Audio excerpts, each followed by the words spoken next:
सांगली इथं सुरू असलेल्या अखिल भारतीय आंतरविद्यापीठ कयाकिंग आणि कॅनोईंग स्पर्धेमध्ये 500 मीटर शर्यतींमध्ये पंजाब विद्यापीठ आणि गुरु नानक देव विद्यापीठानं दमदार कामगिरी करत आपलं वर्चस्व सिद्ध केलंय।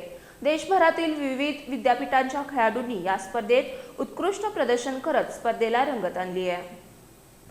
भारतीय विद्यापीठ महासंघ म्हणजेच भारतीय विद्यापीठांची संघटना आणि शिवाजी विद्यापीठ यांच्या संयुक्त विद्यमानं सांगलीतील कृष्णा बोट क्लब इथं अखिल भारतीय आंतरविद्यापीठ कयाकिंग आणि कॅनोईंग स्पर्धा रंगात आली आहे।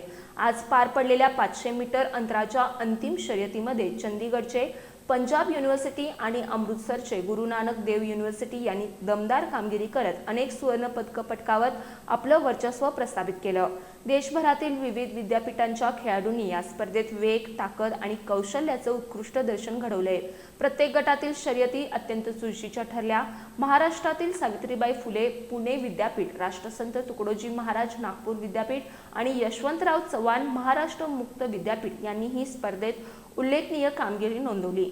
दरम्यान शिवाजी विद्यापीठाच्या महिला क्रीडापटूंनी सातत्यपूर्ण चांगली कामगिरी करत K4 कयाकिंग प्रकारात चौथं स्थान मिळवलंय।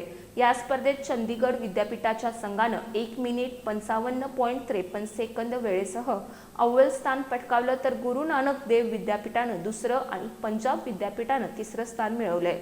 शिवाजी विद्यापीठाच्या समृद्धी खोड, अपूर्वा पोकळी, प्रणाली कोपाडे आणि श्रुती माने या खेळाडूंनी 2 मिनिट 13.48 सेकंद वेळ नोंदवत चौथे स्थान पटकावलं।